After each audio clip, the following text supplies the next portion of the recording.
coming at you live, maybe, if our live stream's working, which it has been the last couple weeks. Tuesday, January 20th, 2026. Crazy. Yeah. Let's see here. I have a quick announcement to Yes, make there on the we are. podcast. Okay. Before we get too far into it and get all of the listeners on board.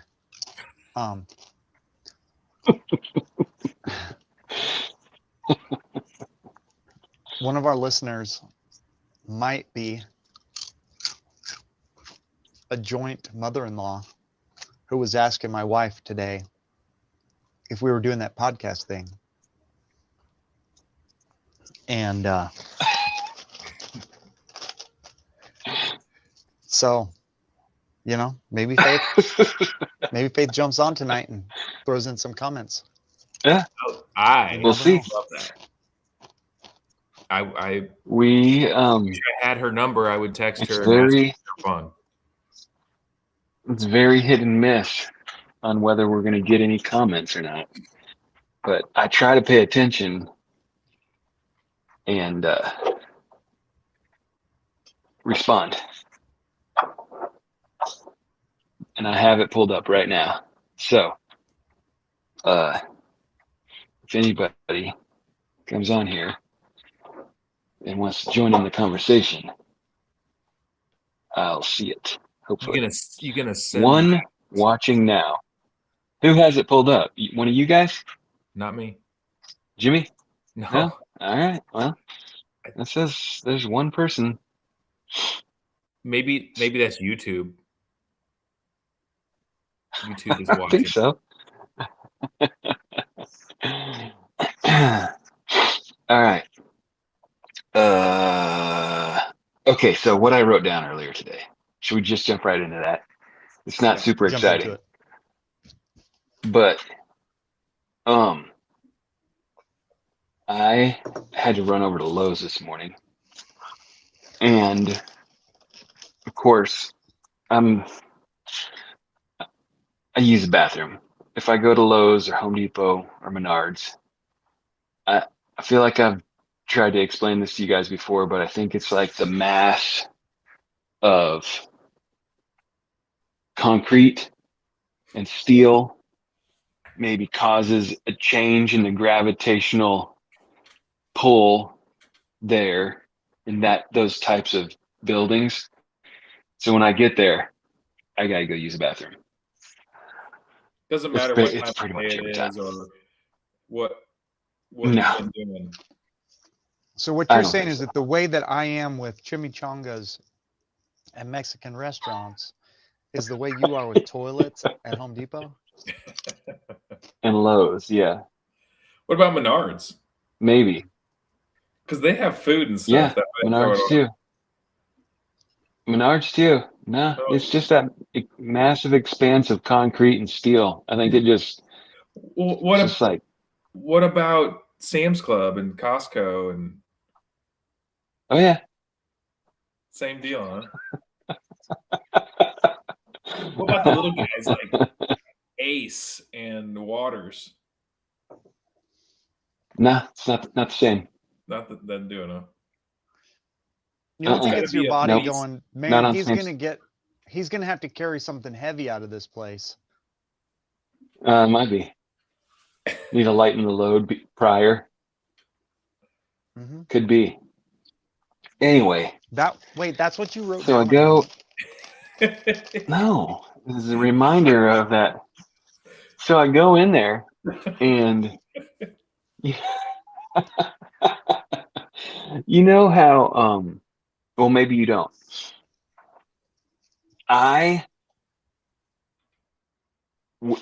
If I'm standing next to somebody and they fire up a cigarette, that initial burn, fresh tobacco and that paper, I think that smells really good. Have you ever taken notice of that? Yeah, I should not comment I should not comment because we'll get sidetracked. Okay. But Well, I like it. I'm I gonna. think it's okay. Todd Packer, that used to work for me, Freeman, which you worked with a few days. He was the guy who would come in Okay. late and he would be all bruised up and be like, "Man, I was just walking through a park and like somebody just jumped out and attacked me with a wiffle ball bat." He'd be like, "What?" "Yeah, they just like beat the crap out of me with a wiffle ball bat." Which we added wiffle ball bat because we're like, he doesn't have a bruise on him, so it must have been a wiffle ball bat. But he would get the cheap pipe tobacco, and he would roll his own cigarettes because there's no Oh. tobacco tax, cigarette tax on pipe tobacco. And I did like that. Even cheap, like it's like King something, Prince something. I don't know. Prince Albert. Prince Albert. I think he would get Prince Albert and roll his own Yeah. cigarettes. So That's funny. go ahead. So there's that, but then there's the like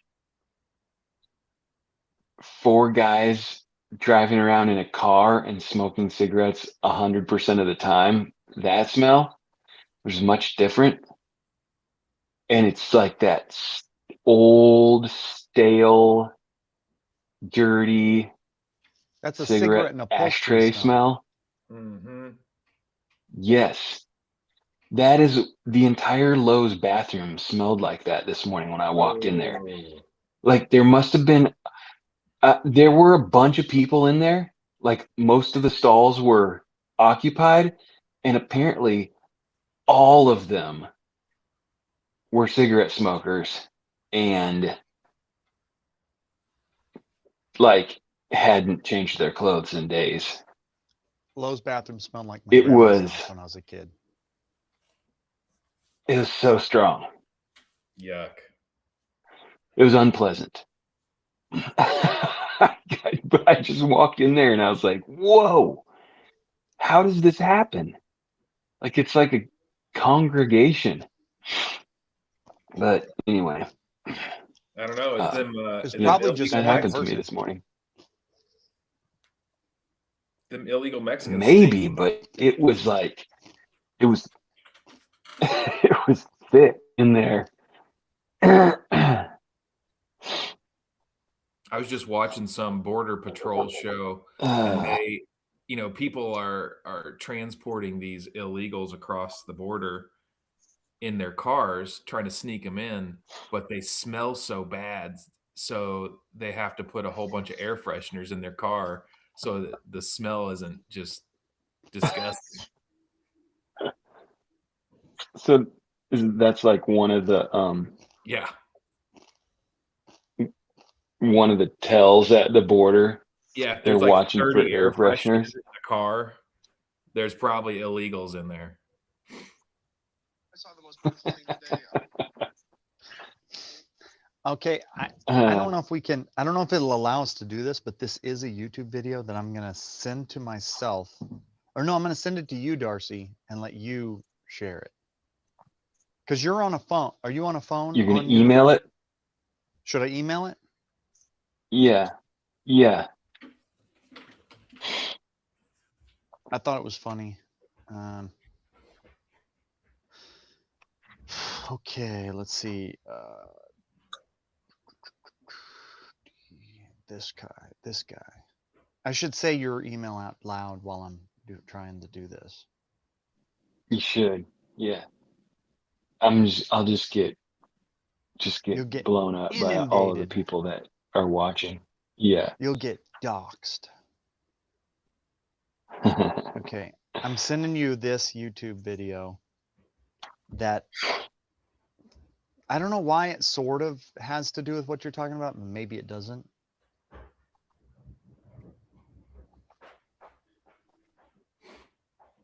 What, It cigarettes really or? doesn't. No, it smells. It reminded me of this Okay. video. Okay. The smells. Did you send it? reminded me Oh, of there this it is. video. Yeah, I sent it. Try to put that up. Let's see what happens. All right. Let's see what we got.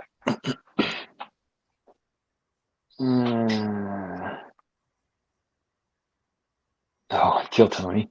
All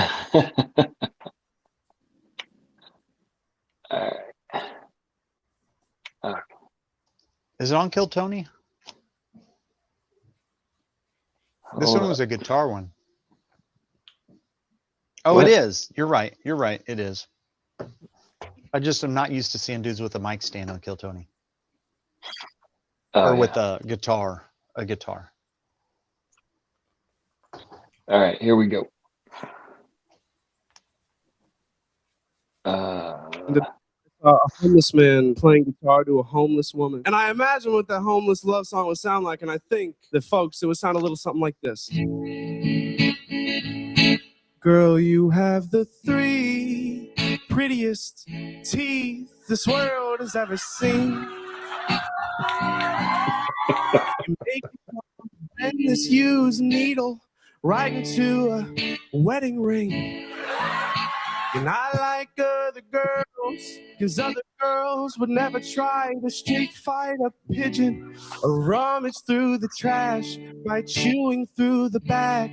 But she's a little bit different. She said her name was Is it French? Cause I love it.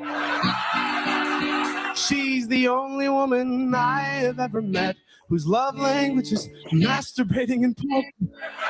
I saw the most beautiful thing today. I saw a homeless man playing guitar to a... I'm sorry. Oh, man.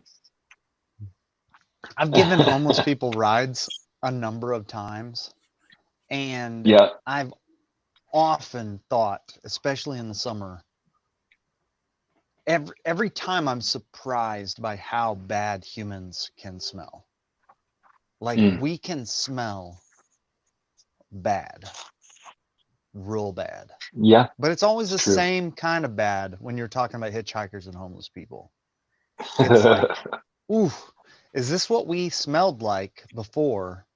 Like running water. For like thousands of years, this is what we smelled like. Campfire. I guess so. Man, I don't know.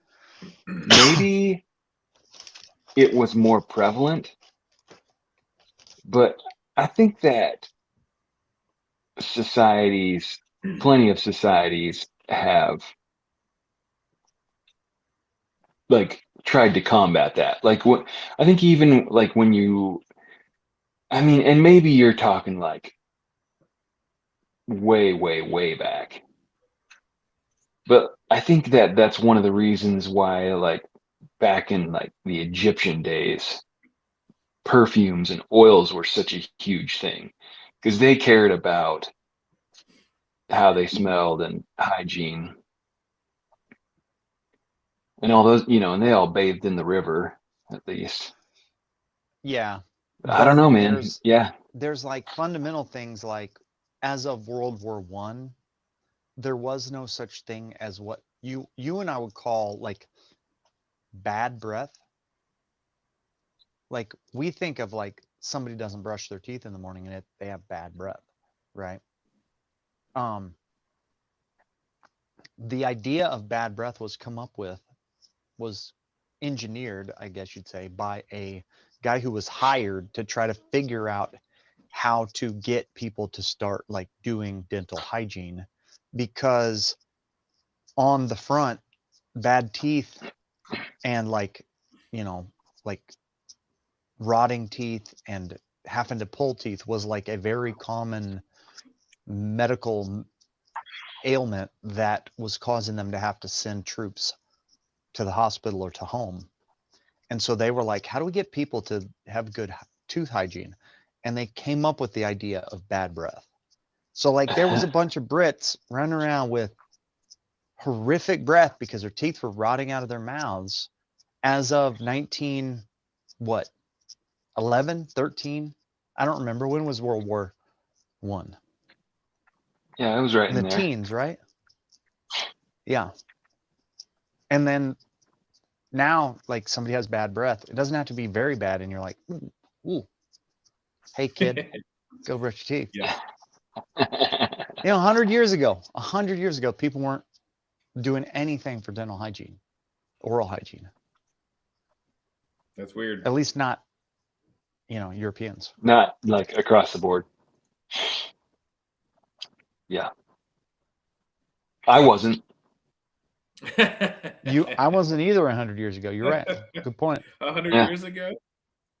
Yeah. I don't think any of us were. I know I wasn't. And I'm probably going to give it up within the next 100 years too. Yeah. Sometime in the next 100 years, you'll stop. Mm-hmm. Yeah, that's what I think in the morning whenever I'm brushing my teeth. I think, you should enjoy this. Wasn't there a haven't been time, able to Darcy, do it for you very neglected long, your dental and hygiene? Neglected it? Yeah. I think I just kind of like went about it in a different, I think I just had a different philosophy than most people. Oh, okay. That makes Yeah. more sense. what was the different philosophy? I got to hear this. Don't go to the dentist. It wasn't don't Just brush don't your go to teeth. It was just don't go to the dentist. Don't brush your teeth too much. Don't brush your teeth too much. Don't get rid of the plaque buildup, and don't go to the dentist. Mm-mm. What's too Right. much? To where you're like scrubbing it, like scrubbing some of that protective stuff off. The protective shield. Uh-huh. Dude, Yeah. this is a real thing. I've got a friend from whenever I was a kid who I saw at a harvest party a couple months back. And he never was very good at brushing his teeth. Do what? Back around Halloween time? In that vicinity, yeah. And he was never much for brushing his teeth, but now, he's in his 40s. And dude, I bet you, because I've seen some of these videos where dentists go chiseling off like a lot of tooth plaque. His plaque on his teeth is what's holding his teeth in his mouth. I bet you if he went to a dentist, it's just like one big tooth. Dentist, guarantee it. And I'm not being hyperbolic. If he went to a dentist and they chiseled all the plaque off of his teeth, there wouldn't be anything left. His teeth would probably lose like traction. Hey, what are you doing? What? Okay, just a second.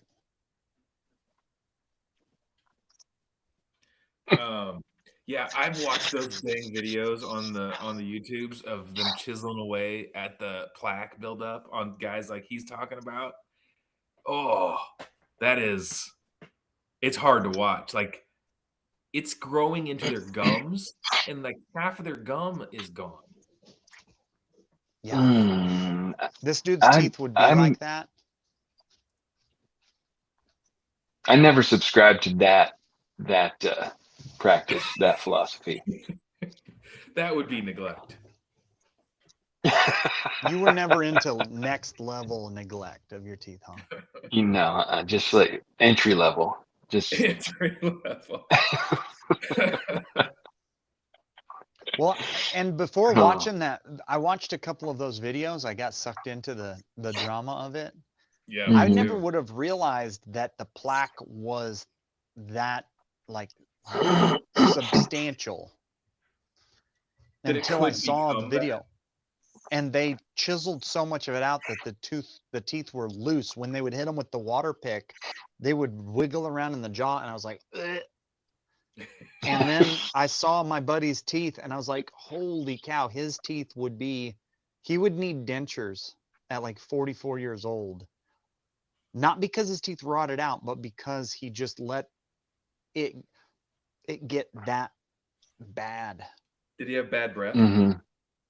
I didn't get that close to him. Mm. Bad breath. Here's the odd thing. Bad breath isn't. Bad breath is a creation, Jimmy. Bad breath, yeah. Unpleasant breath and that type of condition aren't necessarily synonymous. There are True. people whose breath I can't stand, and they don't seem to have any like lack of oral hygiene. Sometimes that's a sign of some kind of illness. Yeah. We used to work in a high rise that had like a 17 or 18 story up elevator, and we had to get in the elevator like 10 times a day, right? And there was a dude that had that, whatever that condition is, where your breath smells like absolute garbage because of your stomach acid. And I would almost vomit, just like I would be like, oh no, I gotta get in the elevator with this guy. And he would I talk the whole forgot something. time. I literally would try to hold my breath the entire trip down the elevator with this dude. I mean, thinking about it's kind of making me gag a little bit. It was so bad. Was it as bad as Brutus's breath? It was worse than Brutus's breath. No, man. And Brutus, every time I caught a whiff of Hey, Brutus's breath was so bad. I used to live in a house that when Brutus would come over, the entire house would smell like his breath. You couldn't get out. You couldn't get away from it. it was so Oh bad. man, it got worse and worse. And what made it even worse is he would get so anxious when he'd get in the car. And so then you're in a confined space and he was panting. He was panting as hard as his little lungs could pant. Mm. Oh my goodness. That little dude had nasty breath. Turns out his mouth was rotten. And his jaw and everything. Poor little guy. Oh man. Oh man. Well, Jimmy, I didn't tell Dan your story because I was hoping that maybe Wait, maybe you would. this story had better be good. And here's why. Because yesterday I was talking to Darcy like early in the day, midday, and he said, I'm not going to tell you this story. And in my brain, I thought he said, already. I thought he said, because Jimmy's going to tell you tonight. And so then about like 9:30, I was like, oh crap, I got to Wait, get back you to the were house. trying to get on the call last night? I was so excited about this story that I was like going to get on the call last night.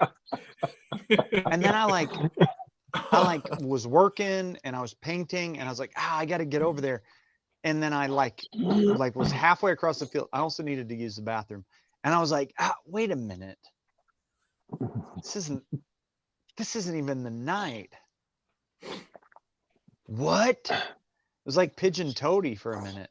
There was no game last night. I may have So said this better be good. I may have said it was last night. I think you did, and it planted the thought in my subconscious, inceptioned me into thinking. I it was assume last you're night. talking about my Saturday. Your sleepover. My Saturday evening. So this guy that I do work for and have been doing work for quite some years now, I think maybe since like 2018. He lives in Liberty, and I do a handful of projects for him every year. And we've kind of gotten to know each other pretty good. And we talk about whiskey every once in a while. And he's like, I'm going to have you over sometime and we're going to drink whiskey. I was like, all right. Well, Saturday night was the night. So Saturday evening, I go over to his house. We flip on the football game. It was the playoff game. We crack open some whiskey. We start drinking whiskey. We're playing shuffleboard. We're having a good time. Football game gets over. And we're sitting on the couch. He's got this huge couch, like massive, giant, sectional style couch with these huge fluffy pillows, ottoman for your feet. And he throws a movie on, and we start watching this movie. And the next thing I know, I'm hearing a sound. And I'm like, what is that noise? And I look up, and there's this candle, and it's just flaming like a foot high out of the candle thing. And it's cracking, it's popping. And I look up, and I'm like, what is going on? And then Guy, he gets up, and he runs across the room, and he's trying to put this candle out. And I look over at my phone, and it's 4:20 in the morning. And I was like, oh, I've been sleeping on the couch for like the last 6 hours. What? I'm at this dude's house that I've never hung out with ever until to that day. And I was like, oh, dude, I said, it's 4:00 in the morning. He's like, yeah, it is. And I was like, I gotta go home. He's like, well, you can just use the guest room if you want. And I was like, nah, I'm going home. I got in my car, drove home, got home at like 4:40 a.m. Sunday morning.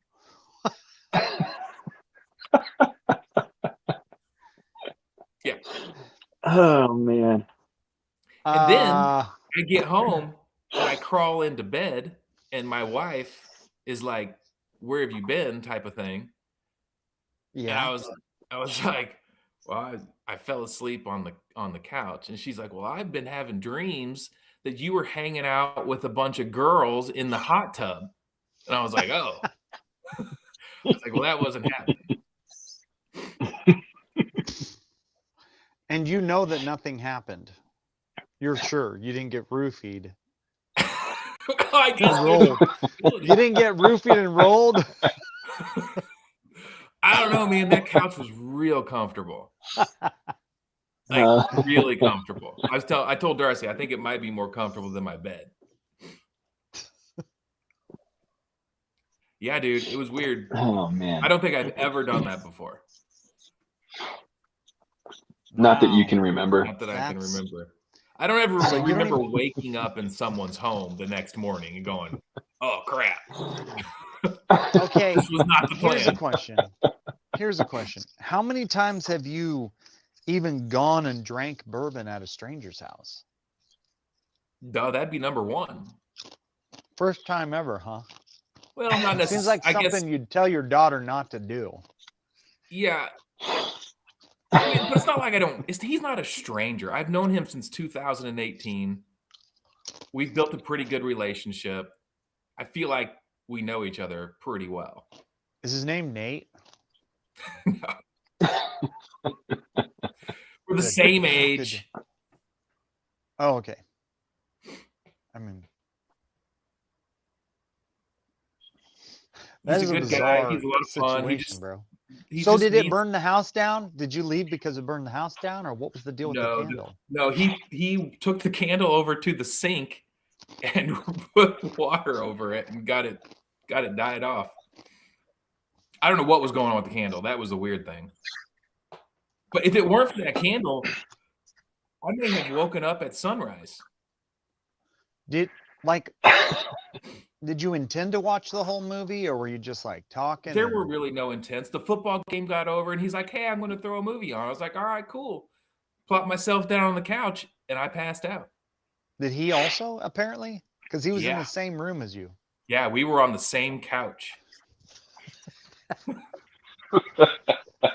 Ooh. Yeah. You're like, what's this taste in my mouth? Yeah, man, it was weird. Did I just get date raped?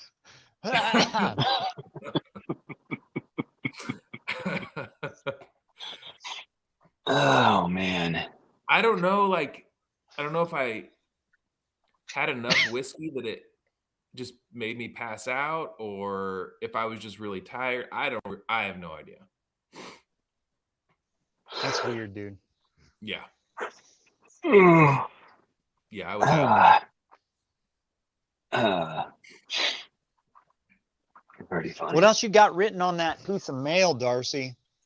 That was my Is that my That was just a cigarette smoke at Lowe's. I didn't have a whole bunch of stuff. I need to get back to keeping a list of topics. We can disparage USAA some more. Was it bad? Still. Still bad? Yeah, they sent me an email like Sunday night. Basically said, "This is what you're gonna get. Deal with it." Really? Yep. Did you send them back a letter saying, oh, okay, I'm just going to have my lawyer take a look at this situation? Well, the thing is I think they know that the difference between what I'm saying and what they're saying is a few $1,000s, like Is negligible. $3,000. Yeah. And so they know that it's not worth it for me to make anything of it. But I sent them a letter and said, how is it that, because they keep using the term actual cash value. We're giving you actual cash value. I'm like, what does that even mean? What does that mean? Actual cash value, the phrase actual cash value doesn't seem to be that tricky. Like, it seems like actual cash value would be the actual amount of money that it would take to purchase this truck. Like, Nope. seems like actual cash value, right? Yeah. I mean, Like it what probably someone seems like will it. pay for this vehicle. I'd say that would be market value. Market value would be that. Well, what's actual cash value? So How is that going to differ from market value? my guess would be their argument would be that there is the market is volatile. So market value would be you get it like there's a scare, there's a shortage of vehicles. Vehicles are of your type are up in higher demand. And then there's for whatever reason they go down and they go up and they go down. And the cash value is probably a term that they're using to refer to like the trajectory that it essentially levels out the highs and lows of the market value. You know what I mean? Like if you took a stock and you went and you saw it going up and down and up and down and up and down, the cash value of the stock would probably be something that like kind of doesn't hit the highs and doesn't hit the lows, either one. That would be my guess. I don't know though, because it seems like it seems like the type of phrase you would use to refer to something technical while implying that it's something that's just common sense. Right. Does that make sense?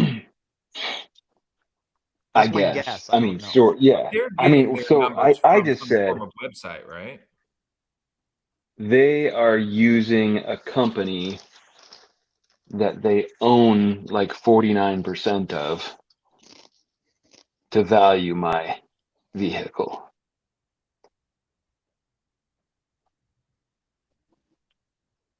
It's a sort of collusion for sure. It just so happens that they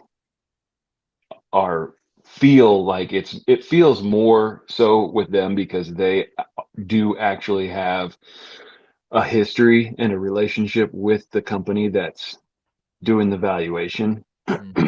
Even though most insurance companies also use that same company.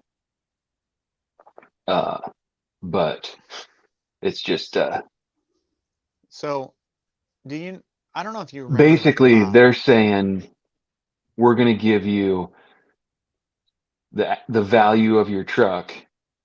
And so if you look and say, this is the value of this truck, and they're like, we see that and we've made the proper adjustment and this is what we're going to give you. And you say, can you please explain that to me? And they say, this is what you're going to get. If you want to contest it, call your own insurance company. Hmm. My next door neighbor, I don't know if you remember him at all from when we lived in Hardy Meadows. He was a programmer and something else, and he worked to coordinate programmer speak to executive speak in the company that he worked for. And the company that he worked for Mhm. was like a company that was the reinsurance company for car lots. And their main thing was that they would be the insurance company that would be fallen back on, that you would fall back on if like a hailstorm or a tornado or something like that came and just ravaged your car lot of all of your new vehicles. So they Mhm. can no longer be sold as new vehicles. They are going to be hail damaged vehicles immediately after this, right? So they would come into a car lot and they would obviously charge a fair amount of money for this like total backstop insurance plan for your car lot. Like not like minor things your guys running into them, but they would only pay when you had substantial damage. But their trick was that they would basically go in and they would be like, yep, MSRP of all of these vehicles is X minus your, like, we're not paying you your profit on your cars. Now we're paying you this much. So like MSRP is here, minus your profit is here. This is what we pay you. And they would just like buy out the entire car lot, just whole hog, the whole deal. And then they would have their own guys come in and literally the cars would not leave the area until all of the hail damage was repaired. And they would sell those cars on the secondary market, I believe, unsalvage tagged. Hmm. And they would basically go pay out $2 million to a car dealer, probably 5 million now. They would pay out a couple $1 million for all this hail damage. And then they would turn around and, you know, the company's like, man, we just really dodged a bullet. That insurance policy was worth it. And they would make almost that much money reselling the vehicles. Like that was their, like and he said that our company has been owned by like 9 other companies, because we make so much money that when companies want to make it look like they make a lot more money than they do, they'll go turn around and buy this company as part of their company, insurance companies, and like they're just pouring off cash all the time. All they do is just pay out the, why am I saying prescription? Pay out the deductible or minus the deductible. And I think that was how they did it. The deductible on each vehicle would be about the same as the margin that they would reduce the cost of the resale vehicle. It didn't cost Mhm. them crap to do it, but they would charge for insurance all the time. And then every once in a while they have this major claim, and then they have this whole process by which they process it, shoot those cars back out the door, and make all the money back that they just Break even. Yeah. So they basically charged insurance premiums and never really paid anything out, ever. I'm not saying your company is like that, but like that's the goal of the insurance company is get all the premiums and never pay a claim, effectively. Mhm. Not never, but never actually cut into our profits paying a claim. or they Mhm. pay your claim and then they raise your rates enough that it pays it back in just a couple of years, but your rates still stay. Oh, for sure. Well, That's they're for gonna sure what take happened with our last claim. they're gonna Our take when I your truck, let's say you're 15 grand, and they're gonna figure out a way to milk 12 out of it, right? I mean, like that's their goal. no, No, is it's it? I never well, saw it. it'll sell on the auction. Hmm. It'll just auction off for a few $1,000s. Would you buy your truck for the few thousand that it would sell on an auction, or is it in No, that bad I a shape? could.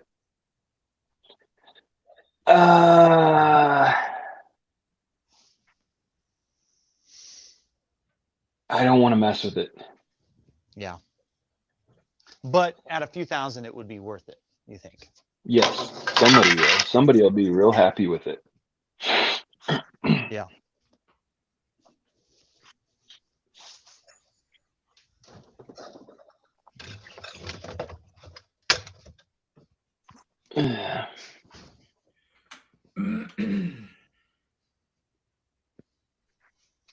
Yeah, insurance I'm still- sucks, man. Yeah. That's, I mean, we just switched our homeowners because it was astronomical. And part of Dude, it when you is were because of a claim, which, on your part, yeah, when my truck got stolen, we made a claim on our homeowners because I don't know if you know this, Dan, this is something that you would probably want to know. Well, you may have a little bit different setup just because of your business, but your auto insurance does not cover much at all as far as contents of your vehicle. So like if your truck gets stolen and your tools are in it, our insurance was maximum $500 of contents. So if I had, which I did, $6,000 worth of contents in my truck, then the auto insurance is just like, nah, we'll give you 500. And then they're like, you can call your homeowner's insurance and see if you can make a claim on that. And you can, because it's your stuff. And so we made a claim on our homeowner's insurance. It turns out we shouldn't have, because they paid out, oh, they probably paid out $3,000 ish. But then over the next few years, our homeowner's insurance, like doubled. Like this past year, when we got our bill to renew, it was up this year from last year. It was up 34%. We were paying thousands of dollars more per year. So, looking back, you're just like, well, should have just bit the bullet and bought my own new tools instead of having a claim. But you think that insurance is going to do what it seems like it is. Like it's like a safety net. It's like insurance. It's like you're ensuring that if something bad happens, you can like make it through. And so you're paying all this money to somebody in order to do that. But they're more like, you can pay us this money so that we'll make you a loan at some point when something bad happens. And then we'll charge you for it. Yeah. But so one thing I would say about insurance companies that's not entirely, one thing that I think is I'm trying to think how to say it. So in the insurance industry for a long time, people have basically been like, I'm going to pay my homeowner's insurance and then I'm going to hope that there's a hailstorm that ruins my roof and everybody's like assuming that they're going to get an insurance company to pay for their roof on their house. Right? Like that's just been the common theme is like you're paying for insurance so they'll replace your roof or Well, your house there's burns down entirely. there's And so many it's roofing companies out there that base their entire business model on insurance replacements. and basically that's one thing where you're like, so you pay in, like when we were talking about how much we were paying, I wasn't sure and I told you I don't know, it's probably XYZ. Our house, brand new house, is only like $1,400 a year. It's not Right. that much money. For considering what you get for your homeowner's insurance, it's not that much money. But they don't like ours no longer does the full replacement. It's like you have to pay a percentage of your value of your Right. house first. And they're trying to keep the cost down, but like so many people were just like, oh yeah, there was this hailstorm, there was this, there was that. It's like, dude, a roof is a disposable part of your house. It's there to be hit by a hailstorm and then replaced. And honestly, I think that So it's driven the plenty of cost of insurance replacing roofs companies, up. plenty of insurance companies have stopped replacing roofs.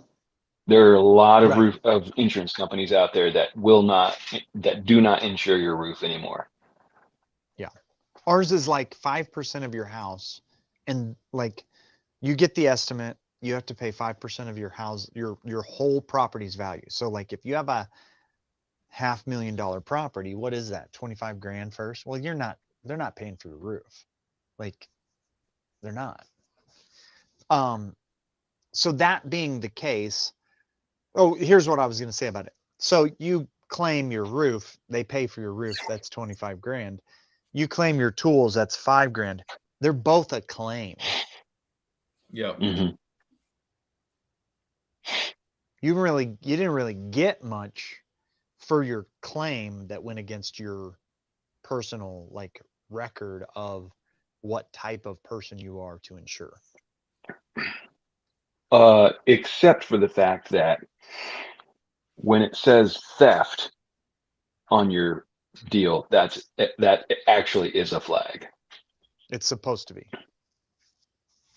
Yeah. There are actually some insurance companies And not a because green of- flag. Yeah, no. There are some insurance companies that are purposely segmenting those insurances.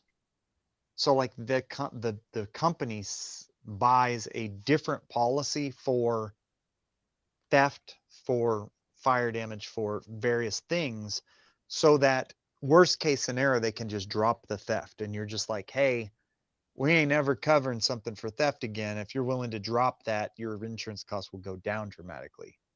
And you just have to decide like, okay, am I willing to do that? Whereas all the insurance companies were like, let's put everything in the same policy. Your health insurance, your car insurance, your house insurance, your home, your business insurance. Because they want to know everything about you, basically all in the same policy. It seems like. The other thing we learned when I had my stuff stolen is that your homeowner's insurance also has caps on different categories of things too. So thankfully, our insurance person was real helpful through that and kind of like was creative with her categorization. But technically, they have like $1,000 cap on tools, and I think so. Anna, whenever the person was telling her that, she was like, "Well, what are some of the other limits?" And they were like, "Well, we have a limit on jewelry, And Anna's like, yeah, we don't have expensive jewelry. She's like, yeah, we have a limit on guns. And Anna's like, okay, so you have a limit on guns and you have a limit on tools. Well, we're gonna have to figure that out because that's pretty much all we got around here.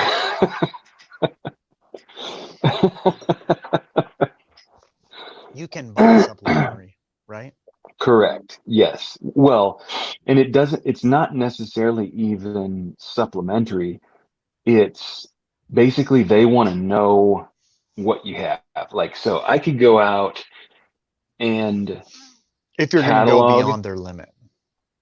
Yes, I could go out and catalog all my guns and all my tools, and Mhm. potentially they would charge a little bit more to insure it, but essentially all they are needing to do is know that I'm not trying to commit fraud. You know what I mean? Like, Right. I can't say, oh, well, I had 10 brand new chainsaws in the back of my truck. Right.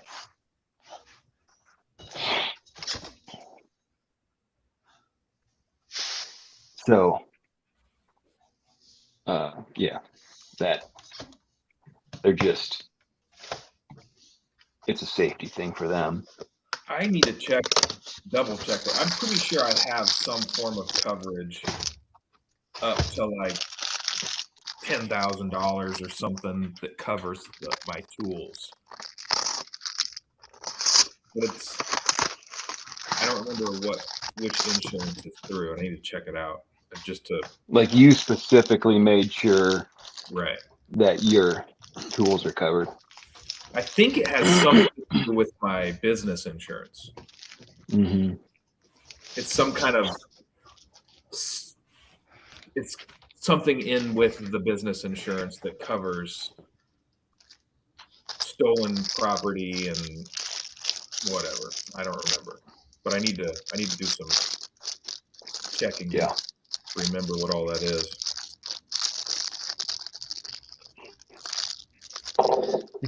You could just become not Amish, but Mennonite. They don't believe in insurance, but whenever people tithe to the church, they have a Mennonite church will have a pretty substantial Like coffer. coffer for rebuilding somebody's house, or like that's one of the ways that they kind of keep people in the community is like, we don't believe in, man, that was crazy. Darcy just like, boom, he just gone. disappeared. Gone. Like he didn't get up and leave. He just disappeared when I started He talking was about there, the Mennonites. and then he wasn't. Wow. Did it do the same thing on your end? Yeah, it was pretty crazy fast. But yeah, Maybe they don't he's do like gone. Darcy, are you with us?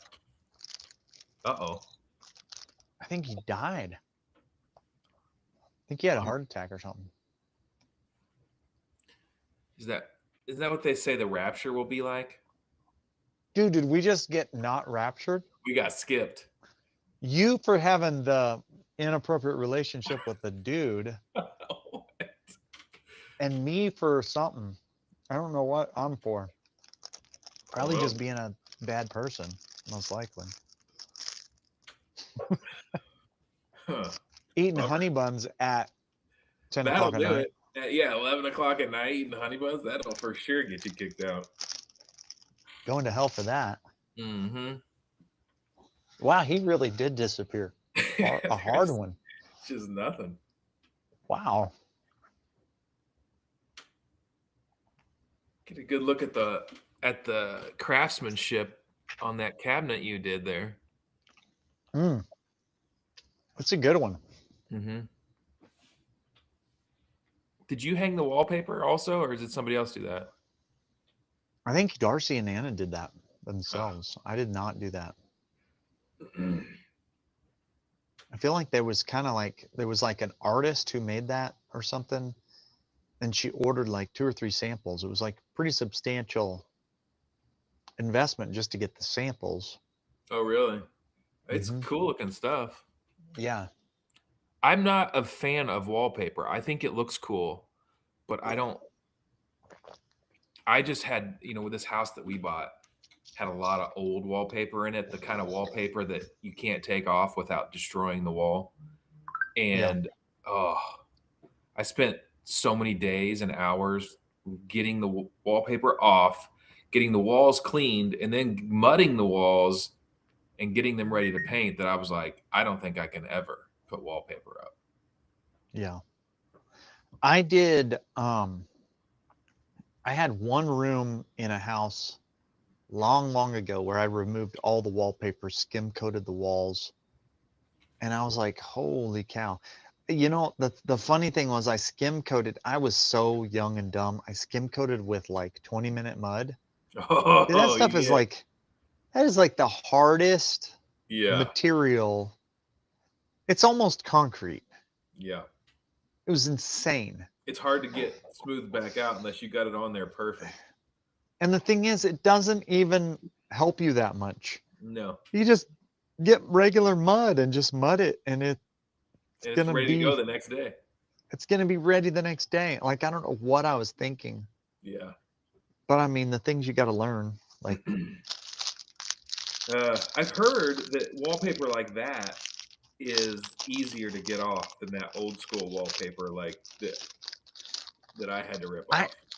I think that this stuff right here is almost like a sticker. Like, Yeah, it it's just like peels if you off. got the edge of it, I think it would peel off. Yeah. My uncle was a wallpaperer back in the day. He did wallpaper. Remember, like, well, I don't know if you were in the building industry back in the like 90s, but like borders were a big thing. There's Mercy. We're safe. You didn't get Either raptured that or without us. none of us got raptured.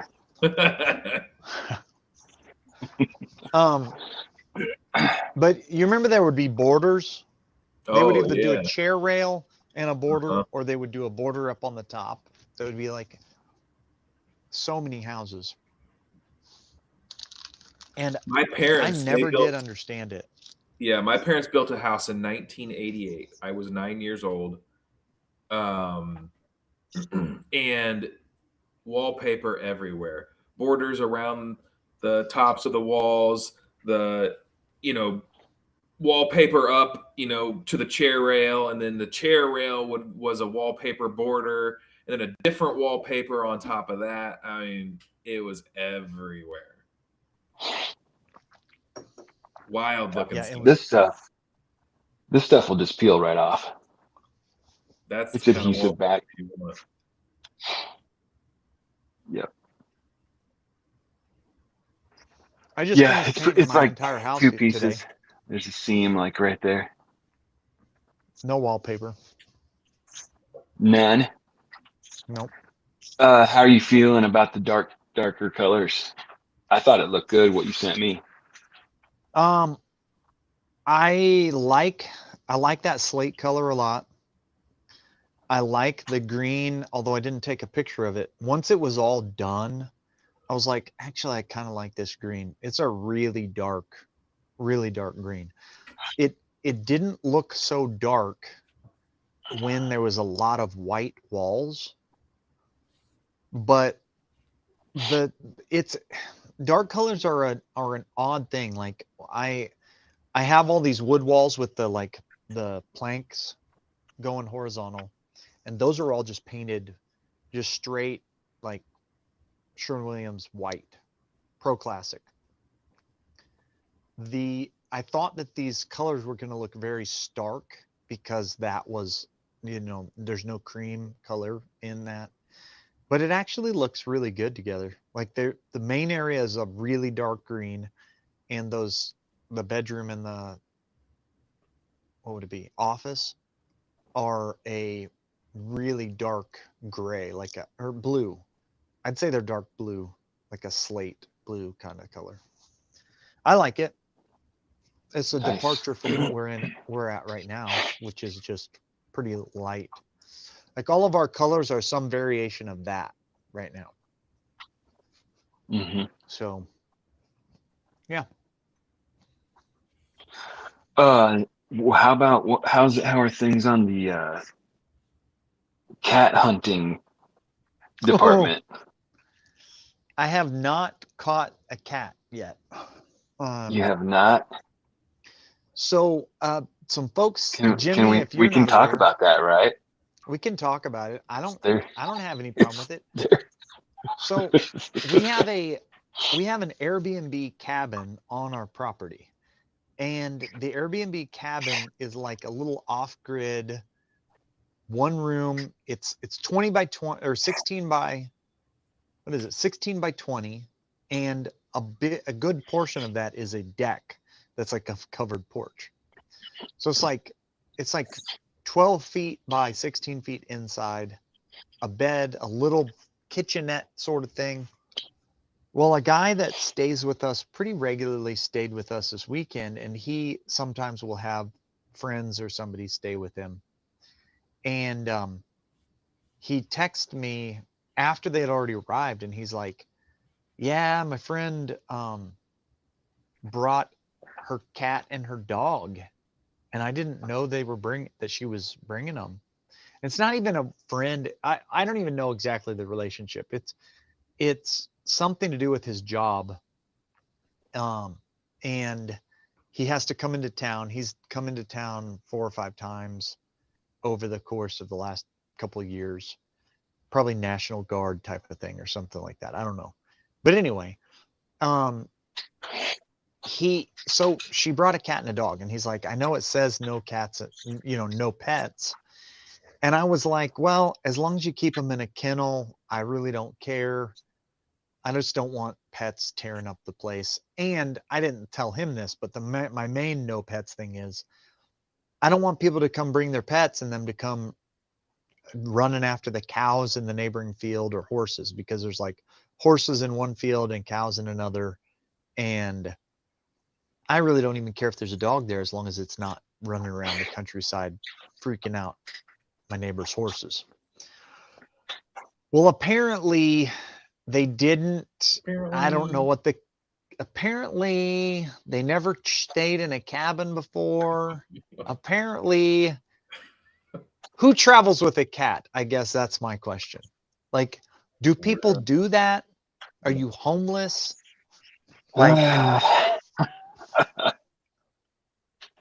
long story short, the morning that they check out, he texts me and tells me that he went out to use the bathroom and the house cat, ran out the door. And it's gone. I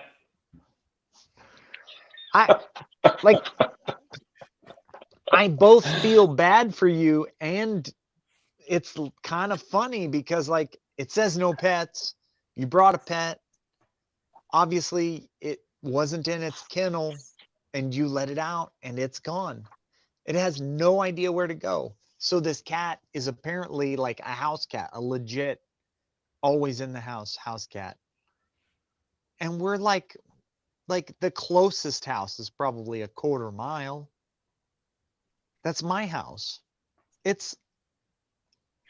Like, I don't even know what to tell you. So I've gone out looking for the cat multiple times. Nothing. I've heard nothing, seen nothing. I don't even know what the next move is, but basically they went on an Airbnb vacation and lost their cat.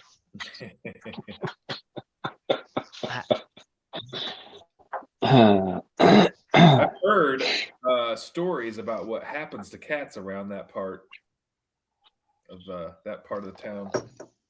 You've heard wrong. Oh, there's nothing. Cats are so well taken care of around here. How do you know what I've heard? I don't know, but you said you heard. You said things. I'm wrong. Well, what have you heard, Jim? What have you heard? You want me to tell you what I've heard? Sure. Well, I'm ready to listen. I've heard that cats get shot at around there. Okay, I've heard the same thing. I don't know who would do something like that, but I've heard people do that. But generally not super friendly house cats. Usually it's like feral cats. I would think. If Well, if I was guessing, one would assume that, yeah. yeah. The more fingers, the more likely they get shot at. I would say with the cats. My rental property, I think I said something about it last week, where a guy moved in and then his dog tore a big hole in the carpet. Well, Yeah. before that happened, the girl that lived there, she had a cat. And she moved out, and I was over there doing some work one night, and I opened the front door, and there's a cat standing there. And I was like, oh, that's weird. But I didn't think much about it. And later that evening, it's pouring down rain outside, and I'm getting ready to leave. And the girl that was renting my house shows up. And she's like, have you seen my cat? And I was like, well, I did see a cat earlier this evening. He was on the front porch. It was black and white. And she's like, yeah, that's him. She's like, he left our house sometime today, and we haven't seen him. And I was like, well, I think maybe he was here. And she's like, all right, I'm going to hang around for a little bit, see if I can find him. She didn't find him. She left. And a little while later, I'm packing my stuff up, and I'm getting ready to leave again, and there he was. And so I called her, and I said, hey, your cat's here. So she came back, and he was gone again. He'd taken off, and that was it. And then I guess the next day she sent me a text. Hey, I found my cat. He was on your front porch the next morning. But how close does she live to her? How close is her new place to your place? Must be pretty close. Yeah, less than 2 miles. Maybe like a mile and a half. But he's not. So they he's not took the cat with them. They took the cat with them. And they said sometimes he'll go outside to go to the bathroom, but for the most part, he's an inside cat. And I don't know what happened, but he ended up over at my house. Weird. Yeah. Wow. And he's standing there at the front door like, hey, guys, let me in. And I open the door, and he sees me, and he looks at me, and I'm looking at him, and he's like, oh, something ain't right. And he took off. No, is this after the dog moved in or before? This is before the dog. Before. This was in the couple of weeks that I was getting it cleaned up. Yeah. But that's a long distance. I Yeah. would, for a cat to travel and then find its old home. Yeah. Well, I don't know where I don't know where old Moo is from, but does that seem like a girl cat's name or a boy cat? I don't know. Could go either way. I think all cats are girls, aren't they? I don't know. No. I mean, like maybe immediately the cat like got into like what was the show whenever we were kids? Homeward Bound. Mm-hmm. Where a couple dogs and a cat like made a long trek to get home. Yeah. And almost got eaten by a bear. Maybe it just was like immediately upon leaving that house was just like, all right, I got to get home. And didn't realize he was at home. Didn't realize that your owner was there sleeping. Right. But they got it back, and he hasn't left since. So it's probably good. Yeah. Our cat has been exploring our new house occasionally. Goes over there, sees that we're over there, walks over there. I think she'll Which probably cat? Patches? Bobby? Patches. No. Patches got patches? I don't know. Patches got patches. The thing is, Patches doesn't even have any patches. That ain't right. It's just one of those cats that you're like, how did this cat get this name? It don't have no patches. Maybe it needs some. But I don't know. Yeah. Well, anything else we need to kick up? We're over an hour in. Guess we could call it. I mean, I got a lot of geopolitics stuff to talk about, but it's all right. You do? What do you You got? know, A lot? I mean, I've been trying to think how to make YouTube. Maybe this is like a therapy session. I've been trying to think of how to make YouTube videos on the housing situation. Like, I don't know if you guys know this, but like the housing situation in the US is like pretty rough. Like house prices are really high and there's not a lot of them for sale kind of situation. Yeah. And like everybody that you listen to is like, oh, it's this or it's that. It's this, it's that. And like even people who are willing to talk publicly try to boil the thing down to like way too low resolution of a problem. Does that make sense? But like if you really get down to it, there's like 30 significant issues that are causing the current housing problem.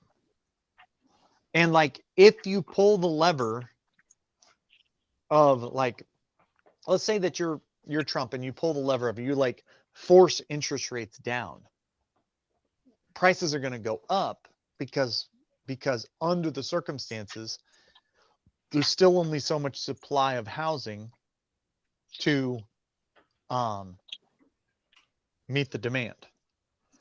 So more people will be able to afford it and more and less, and there will be the same amount of supply, right? So prices will have to go up. If you are like, well, I want to see a 2008 style crash, everybody in the country loses money like hand over fist if you have a 2008 style crash where house prices go plummeting by 50%. It only just recently became profitable for builders to build new construction houses. And yet, if you increase the number of houses being built, materials will go up and the cost of building will go up. And that's just like 4 of the factors right there that I just stated. And I don't know how to make a video that even comes close to approaching the complexity of the housing market compared to what people want. Like, do you know what I mean? People want it to be really simple. They want it to be like there's a bad guy, and that bad guy, BlackRock or Blackstone, did a bad thing, and that's their fault. There's another one. Corporations buying up single family homes. It's like 5% of the total purchases of homes. It isn't that much. It's just not. Like, does that make sense to you guys? Do you follow what I'm like trying to sort out? Like, how do you simplify you should do it, something Dan. without making it super low resolution? That's the question. Can it be? Can you do it? Have you consulted ChatGPT? Yeah, it comes up with like 25 things that need to be addressed. Yeah. Well, that's a good place to start. My version of It's going to have to be a series. Has me doing 25 videos. Yeah. It'll be a series, and then you'll have to interject like every 5 videos you'll have to do a summary and then build. Maybe. So it'll be like 32 videos. Okay. So I've said those factors. What do you guys think? Like, what do you think the top 3 factors are in the housing price to affordability? And do you even follow this stuff at all? I don't follow it too closely. I follow it, but I don't think about the issues, I guess. Okay. So You had to have, I guess you just bought a house this year. Last year. Well, It was in 23, but yeah, or 24. Was it 24? Yeah, Okay. I thought it was summer 24. of 24. Okay. So you've been over there. You've been over there for a year and a half at this point. Yeah, But the same problems were issues then. yeah, the Right? same. Yes.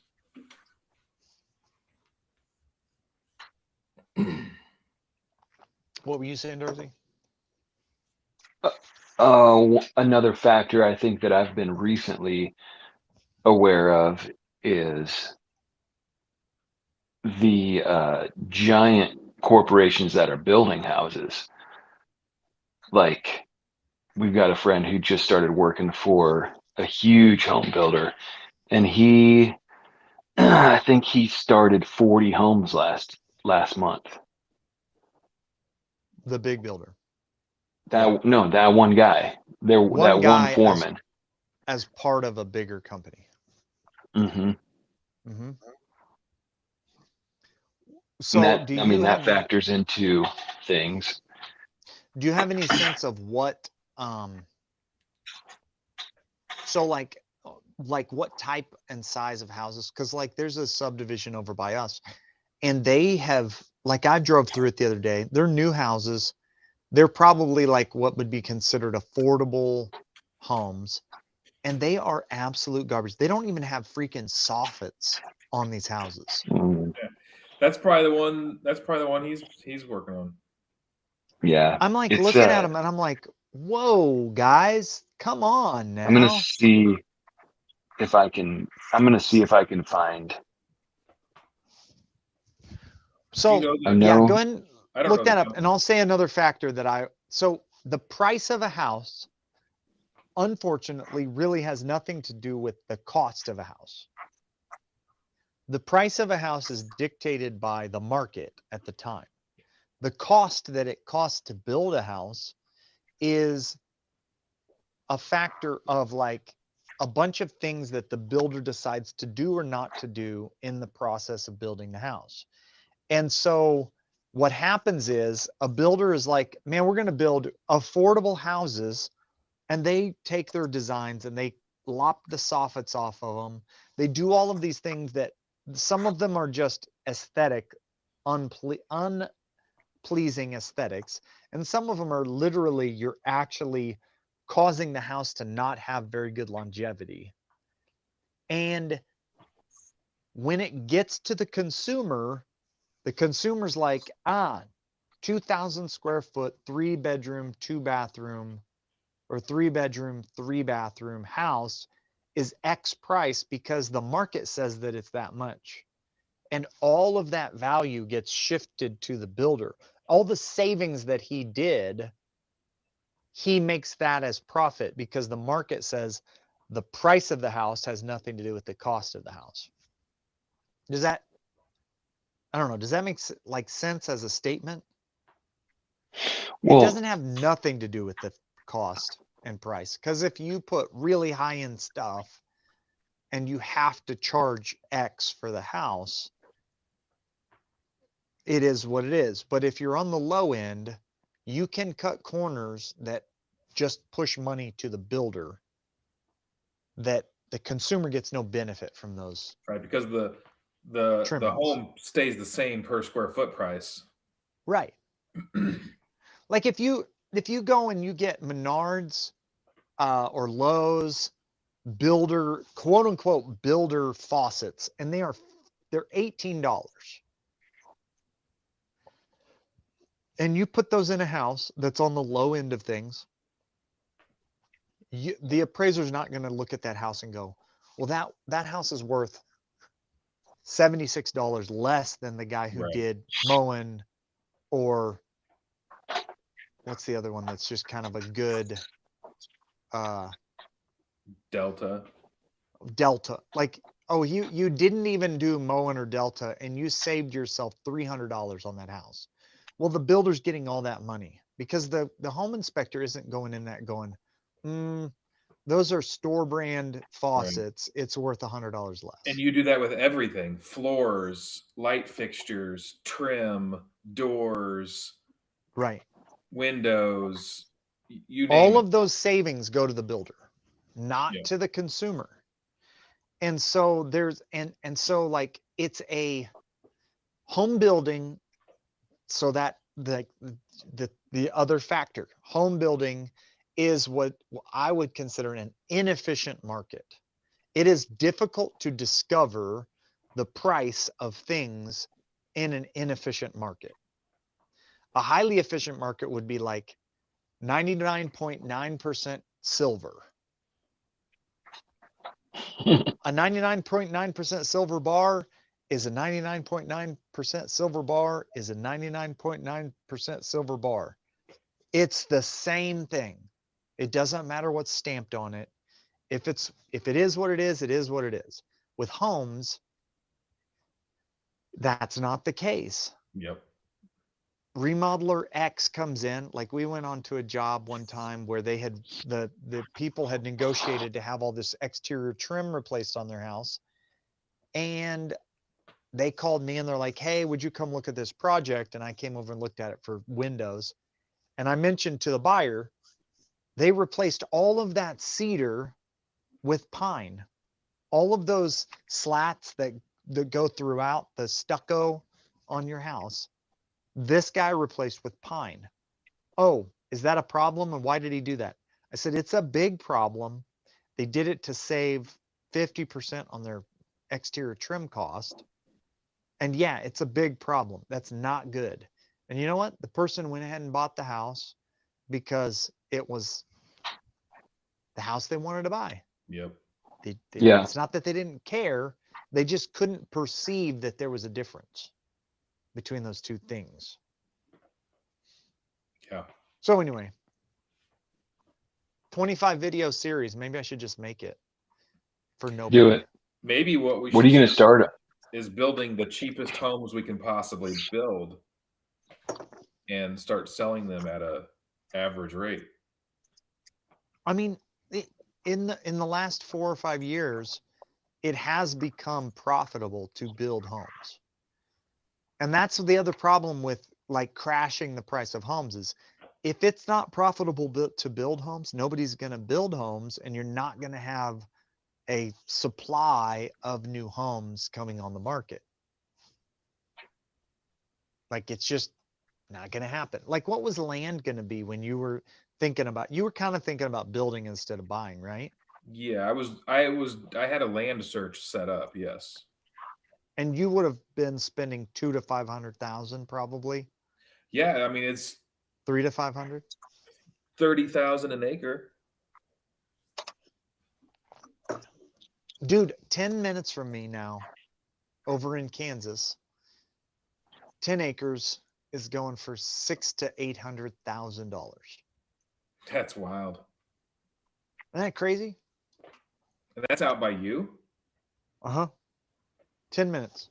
But on Yeah. the Kansas side, on my side, 20 to 25,000 an acre is not unheard of. Yeah.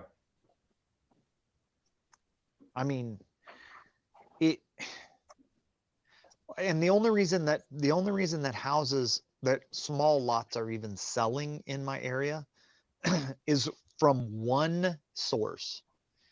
And have I told you guys about this? There was these two brothers. They had this big like farm conglomeration. They had bought a whole bunch of farms. They probably bought 25 different farms. Each of those Okay. farms were like family farms. They had like a house on them. And so then they rented those houses out. So they had like 25 farms. And it's been 6 or 7 years ago. No, it's been since I moved here that they went up for sale. So one company bought the entire deal, all the farms as one sale. I don't remember what the circumstances of why they were selling it. I don't even think I knew. Okay. On an auction. It was a company called Suburban Lawn and Garden. Oh yeah. Suburban Lawn and Garden. I have heard that they're owned by China, but I don't have that that's not a fact. Hey, YouTube, that's not a fact. I just heard from somebody that was the case. But what I do know What I do know for a fact is that Suburban Lawn and Garden went into all these farms, and they have been essentially strip mining the topsoil off of these farms. All of them. They've got these huge earth moving deals, and they are just scraping all the topsoil off of all of the farmland off of all of these farms. So they bought land for, I'd say when they bought all of that land, and I think they bought thousands of acres, okay, plus the houses. I'm guessing they paid in the vicinity of 5 to 8 an acre for the entire, per acre. Mm-hmm. If you calculate the value of the topsoil, that they just take a foot of topsoil off of all of these farms and sell it to consumers that move it around the city as topsoil, they'll make back on each and every farm more than they spent buying the farm. Hmm. Then they take each of those farms and they split it into like 5 or 10 or 15 5 or 10 acre lots, and they sell it to a consumer that doesn't know or care that their land has been stripped of all of the good soil for 2 to 3 times more than what farmland would go for. That's crazy. It's like I can't even, I'm not even mad. Like it's like a baller move. Like you pay, you know what I mean? Like how do you even be mad about that? Like Right. you bought land for prices right before prices really started to cream up. You stripped the land of all of the valuable soil and sold it as topsoil, or enriched topsoil at your place to all the landscapers and everything around the city. And then you sold the land for 3 to 5 times more than what you paid for it to people who don't care or know Yeah, it's a beautiful that thing. it's no longer good land. It's crazy. It's wild. It's wild. And the other thing that they do, which is this part I'm a little salty about. They also let the city of Kansas City dump human waste on those properties as fertilizer. So like municipalities have solid waste from their sewer plants that they have to get rid of somehow. They take it out in the country. Apparently there's no rules against this, and they liquid sludge dump it back on the land as fertilizer. That's And you know gross. what? They get paid for that. A dump fee? Yeah. Isn't that wild? So like the kids' school was right across from one of the farms, and they sprayed this stuff out of like a septic truck. Ugh. And it was like for like 2 weeks. Every time the wind blew in their direction, it was like a drywaller just took a dump in your lunch. Like It was like the Lowe's bathroom. it was like the Lowe's bathroom plus a whole herd of drywallers taking a dump in a box. I know we were going to be done a little bit ago. I Yeah. want to leave. I wanted to leave comment for you, but I just kept ranting. I'm sorry.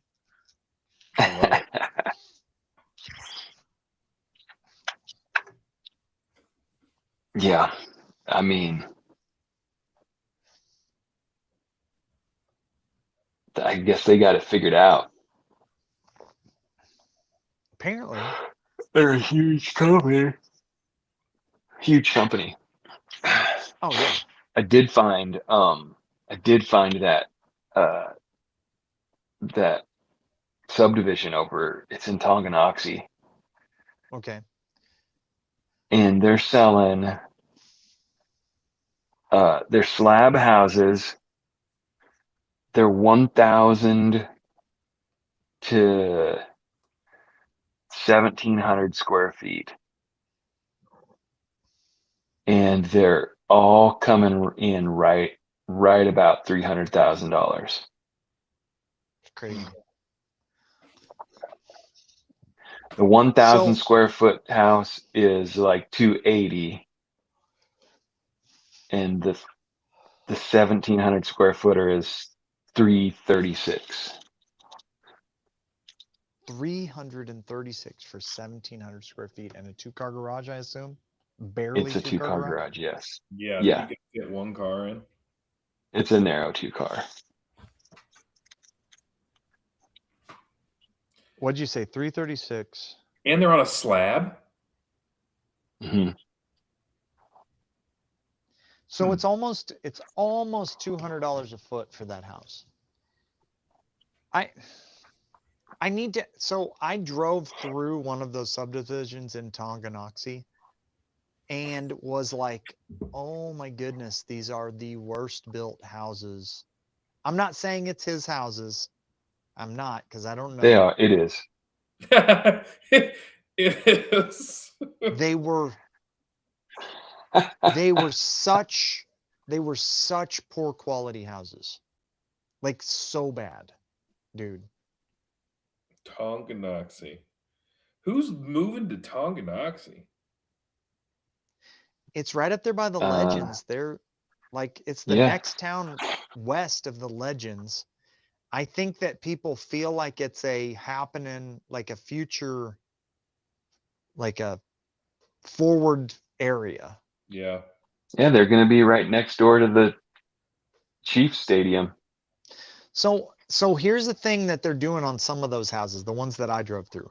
So like, okay, you remember your house, These are terrible. your little, are they G? Is the first two words G and H? No. Oh, I can't remember the What? name of the like. You're not gonna say the name of the company, right? Lennar. It is Lennar. Yeah, Okay. Roush I was thinking of- Coleman. Roush and Coleman. That's what yeah. It's that subdivision. Roush and Coleman. Yeah. And in addition, here's the thing. In addition to them being like crazy high priced houses for what they're getting. Also, I talked to a guy who was a contractor, a sub for them, and it was like they were paying their subs so little to do the work. And the selling point was, you get us guys in here that can do the same thing over and over and over. We guarantee you we will not change anything from house to house. They Mhm. will come in, Yep. and as soon as they learn what the house layout is on the first one, we will not change anything. Yeah. And so we're not going to change order you. We're not going to, as long as you do it how the plan says. Like, it is not a custom home. It is not even close to a Yeah. custom home. And we're going to guarantee you 40 houses And we're going on to give these you, 3 yeah, blocks. right. You won't One even after have to another after move. another. You don't have to. You can just set up shop right here. So like, if you're a framer, you can come and blow this thing out. And it does. You can blow it out. And you don't go in there as a framer and go, well, this wall, this concrete isn't quite level. You just build that 8-foot wall and you keep going. And you put your trusses on. And if there's spaces and if there's gaps, we'll yell at the concrete guy on the next one. But you don't stop for anything. They're wrapping them with Tyvek, like not Tyvek. They're wrapping them with like the Lowe's tarp Mhm. type Tyvek. the full front of the house that's not part of the garage is like this wide. There's like it's like the garage and a door. And they do that on Yeah. purpose because they want to put as little front treatment on a house as possible. You're talking about something like that? Yeah, look at that. Look at that, dude. Yeah. There's literally that whole house fits in my garage of the house I just There's built. not even a window on the front of the house. Right, it's just the door. A door and a door. Wait, a door and a garage door. Yeah. A garage door and a walk-through door. No windows. There are 12 available plans. I mean, if you're looking for a small, just probably easy to take care of house, except for all the maintenance issues you're going to have in 5 years. Does that one have soffits? It Yeah, these have soffits. tiny one, yeah. That's nice. The ones I was driving through the other day don't even have soffits on. And I would say that there are some features about those houses that are probably marginally better than other lowball houses. And the reason is because they build so many of them that they don't have to cut the same corners. But like it, I don't know, dude.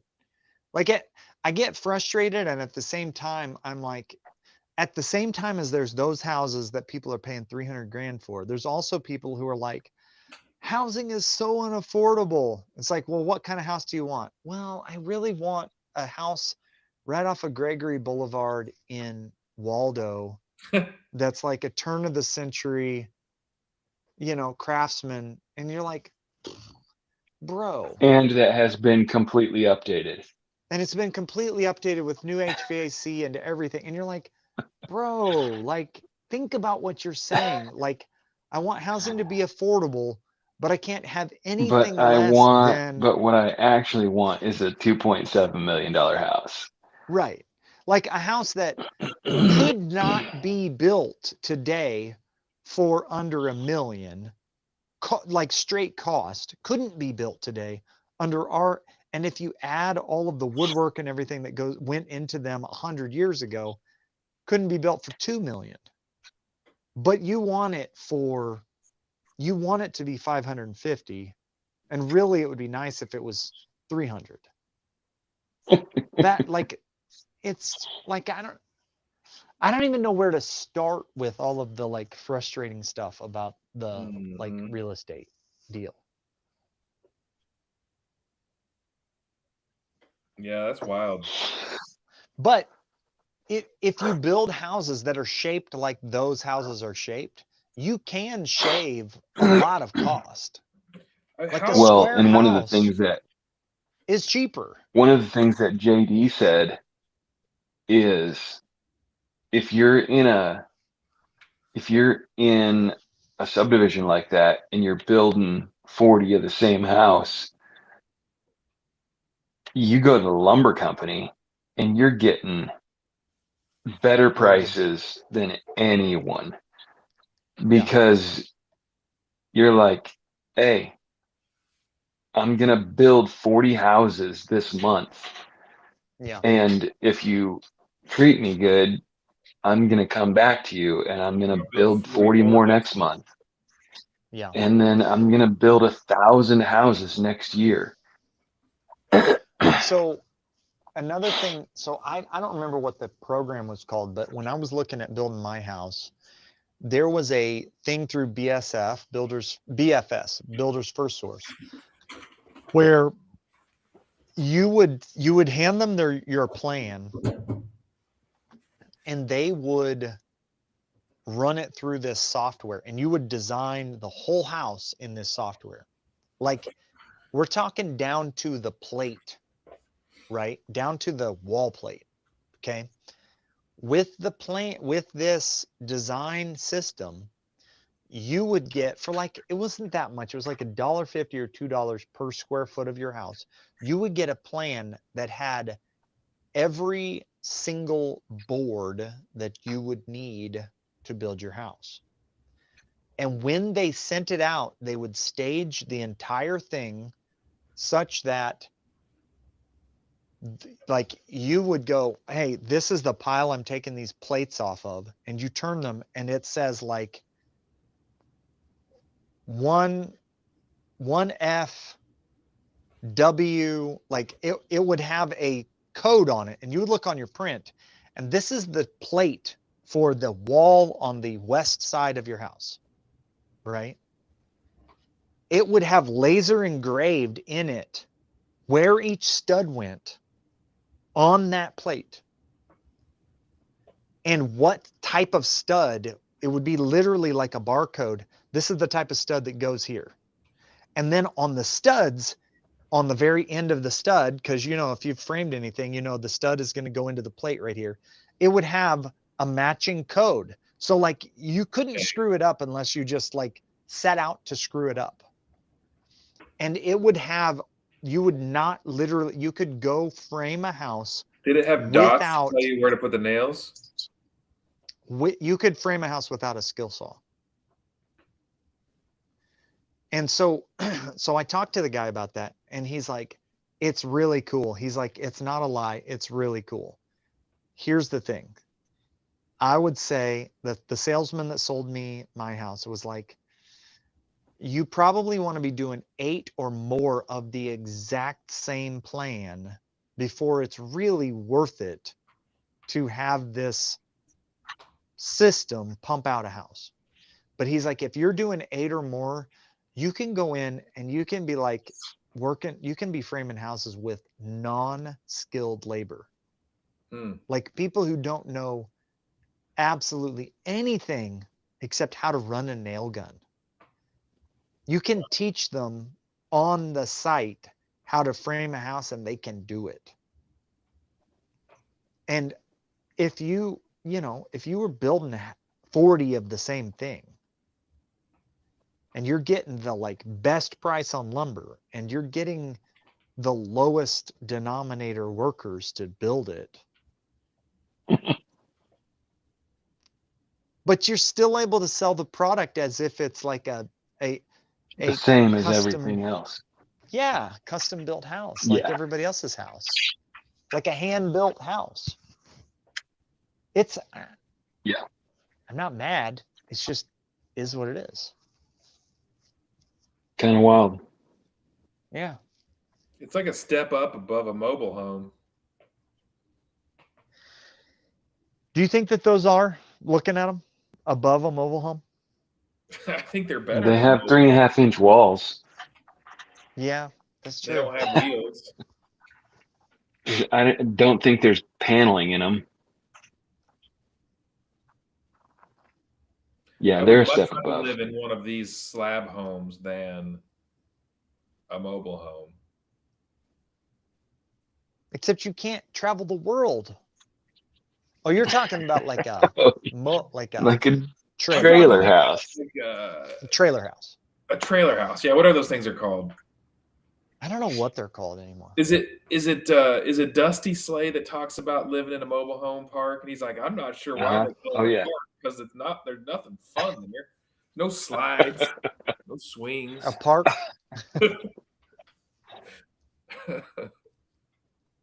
Yep. I think old what's his name? Why can't I come up with his name? The hose water guy. Had that hose water. Theo, yeah.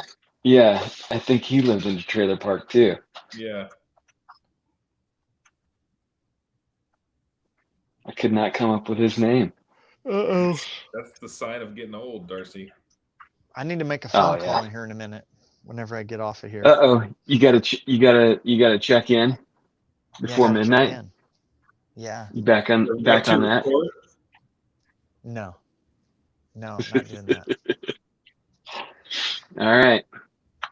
Well, I think we'll call that a show. All right. Sounds good. That's the Natural Average Guys show. Thanks for joining. It would have been nice to know who you were, but maybe next week. They Gain never some. said anything. I think Trevor was on it. Okay. I We think had my three. bro We was had on. 3 viewers. Three. Pretty much the whole time. Yeah. So, thank you. Dang. We're glad you're here. Oh! Viewers and Trevor. We'll see you next week. All right.